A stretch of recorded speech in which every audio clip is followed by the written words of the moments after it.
जय जिजाऊ जय शिवराय आणि मी जयश्री आणि मी कुठं उभी आहे आमच्या ट्रॅक्टरजवळ. आज जरा खाली वेळ आहे तर इकडं तिकडं खूप जास्त गवत झालेलं आहे तर तृणनाशकची फवारणी करून घेऊ. गोबीवर बी फवारणीला आले आहेत पण टाकी आमची तृणनाशक गवतांनी खराब केलेली आहे तर तिला धुवून काढावं लागणार आधी. पण त्याच्या आधी आपण हे फवारणी करून घेऊ आणि नंतर गोबीवर फवारणी करूया. तर चला फवारणी करून घेऊया आपण मस्तपैकी. आणि कोण कोण असं करतं बरं, तृणनाशक अशा अवतीभवती मारून स्वच्छ ठेवतो. कारण जिथं आपण राहतो ना तिथं साफसफाई असली ना तर शेवटी आपण जंगलात राहिल्यासारखंच असतं. शेतात राहणं म्हणजे साप विचू काट्याची भीती वाटते, त्याच्यामुळं स्वच्छ परिसर ठेवायचा. तर त्याला पर्याय हाच आहे, तर चला वापरूया.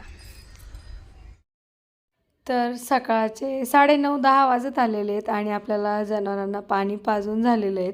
आणि आता मी म्हटलं तसं की आज वेळ आहे तर इथं आजूबाजूला अधूनमधून आम्ही फवारणी करत असतो कारण स्वच्छ राहिलं पाहिजे. खूप सुंदर पक्ष्यांची किलबिलाटचा आवाज होता. गोठ्यामध्ये घुंगरूमाळाचा आवाज होता, घंटाचा.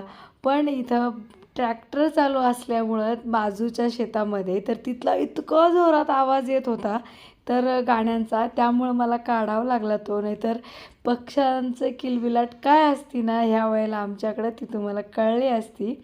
आणि हे ना गाणे काम करतात त्यांना ऐकायला जातं की नाही देव जाणे, पण आजूबाजूच्या संपूर्ण परिसरमध्ये नुसतं ध्वनी प्रदूषण करत असतात. खूप जोरात गाणे लावून देतात त्यांना. रात्री तर ठीक आहे बाबा झोप येत नाही, पण दिवसा काय कारण असतं नाही माहिती. पण जाऊ दे, असो, प्रत्येकाची आवड वेगळी असती.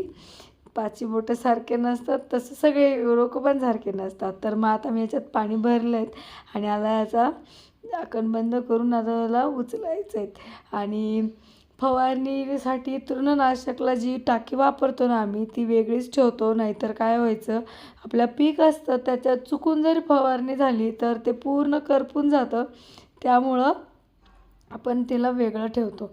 आणि आज वेळ होता तर म्हटलं चला, जास्त गवत नाही आहे पण थोड्यात थोडं जर गेलं ना तर बरं असतं. मधून आम्ही एका महिन्याला फवारणी करत असतो. आज मंदिराच्या मध्ये घराच्या बाजूनं, कारण आमचं घर दिसते माझ्या पाठीमागं, हा ओटा आहेत आणि समोरच शेत आहे आणि इकडं गोठा, विहीर, हौद सगळं. तर त्याच्या अवतीभोवती तर बसली आता दादा लगेच मदतीला येतात. आणि इथं बघा, इथं आम्ही बेलाचं झाड पण लावलं आहे. ते दिसतंय ना खूप सुंदर, मोठं पानं येतं त्याला, पण आता गळाली त्याची पानं.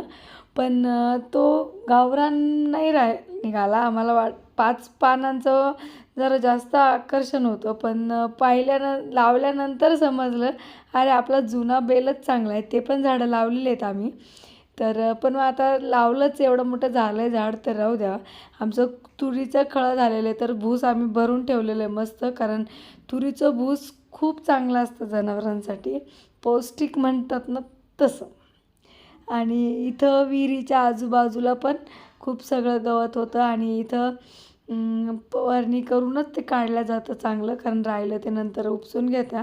पण शक्यतो फवारणीच.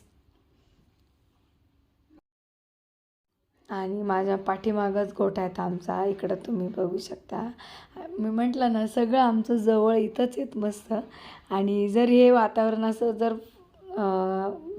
याचं जर गवताचं औषध नाही मारलं ना तर कमरा इतकं काय डोक्या इतकं गवत होतं. आणि आता हे चिमुक काटे आता हे वाळलेलेच आहेत, त्याला विळ्यानं कापून घ्यावं लागणार आहे.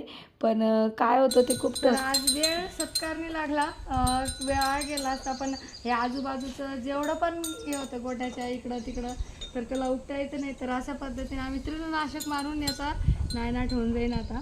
तर आजचा व्हिडिओ कसा वाटला कमेंटमध्ये नक्की लिहा. परत भेटूया नवीन छान छान व्हिडिओसोबत. तोपर्यंत राधे राधे.